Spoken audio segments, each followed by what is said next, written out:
So who remembers the First Republic of France?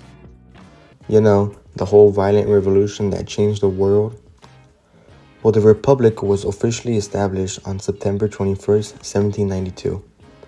And not long after, the first coalition was formed to bring back France's monarchy, with countries such as the UK, Russia, Sweden, and Prussia, in which we saw the invasion of mainland France, the execution of King Louis XVI, and a young military general named Napoleon Bonaparte, who helped France defeat the First Coalition, which officially ended on October 18, 1797. And once the dust settled, Napoleon, being Napoleon, took over the government and became the first emperor of France. He established the First French Empire, which effectively ended the First French Republic in 1804. And that's one republic down. Don't worry, there's still 4 more.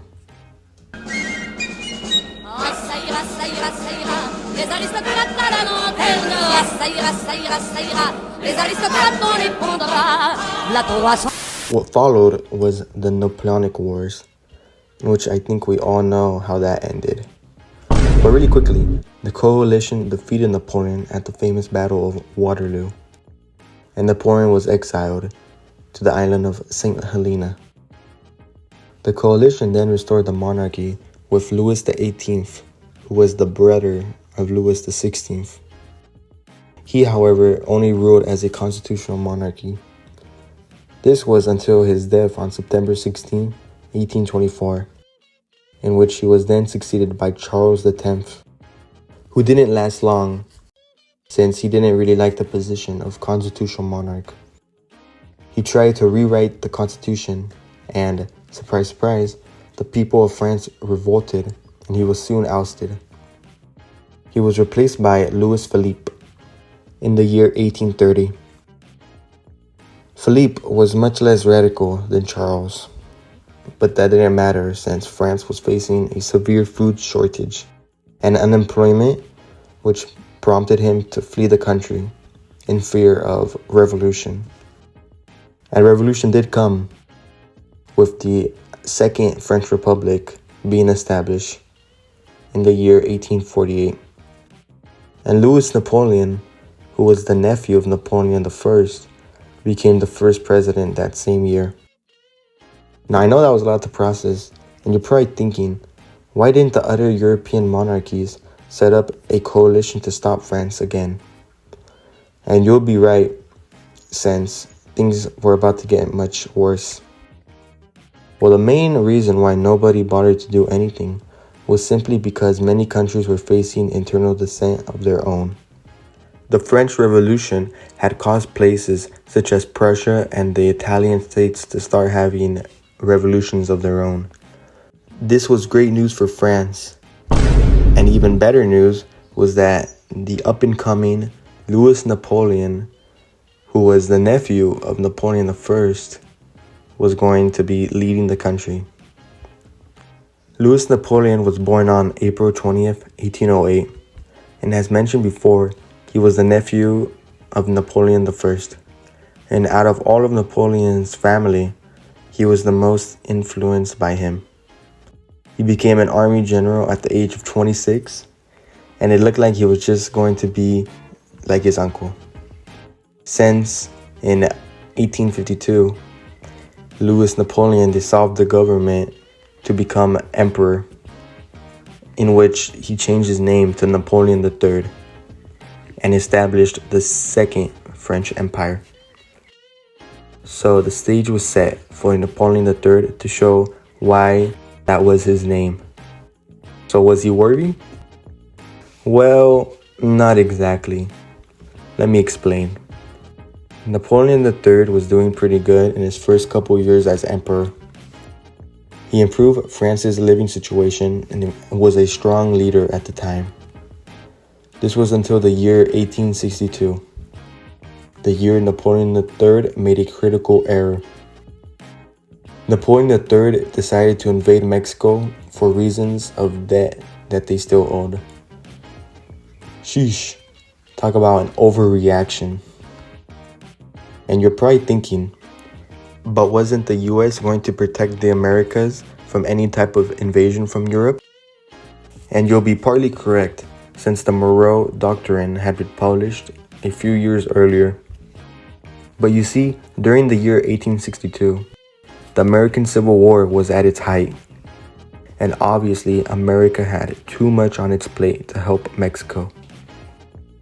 And Napoleon III knew this and decided now was the best time to invade.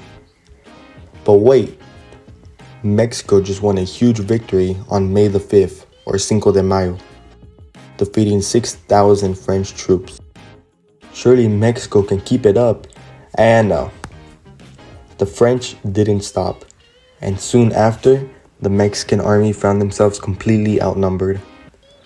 The French were able to conquer quite a bit of territory in Mexico.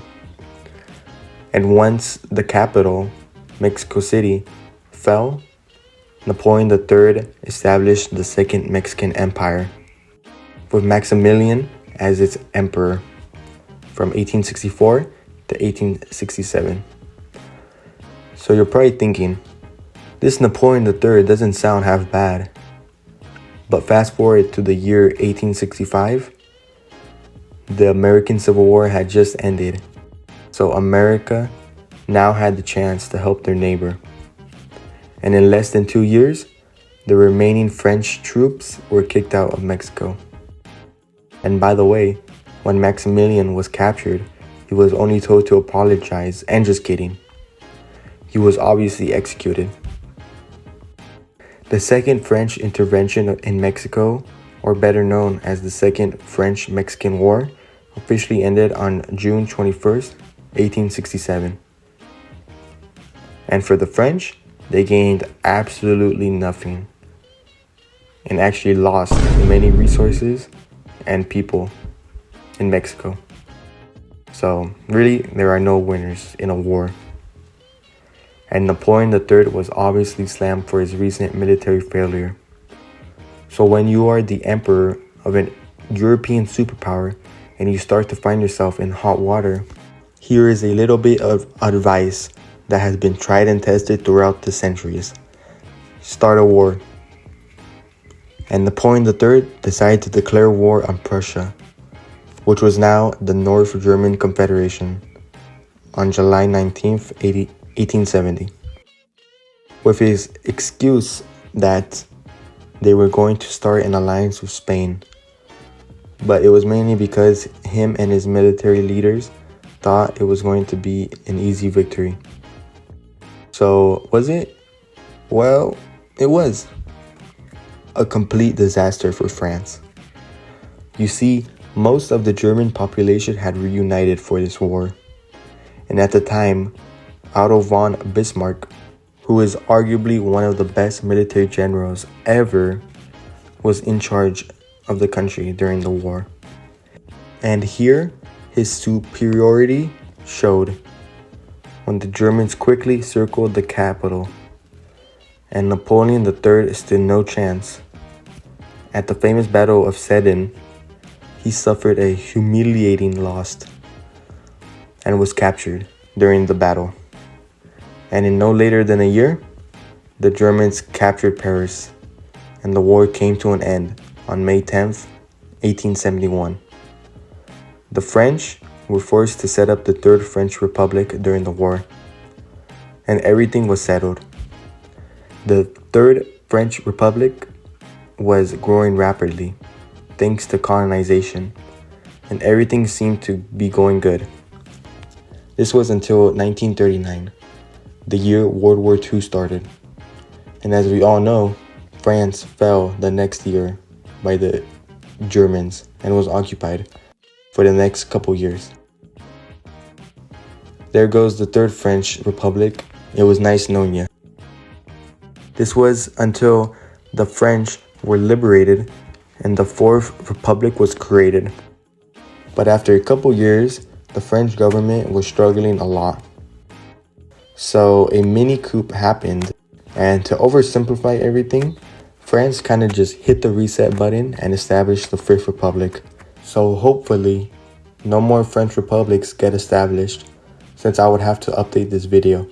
But for now, thanks for watching.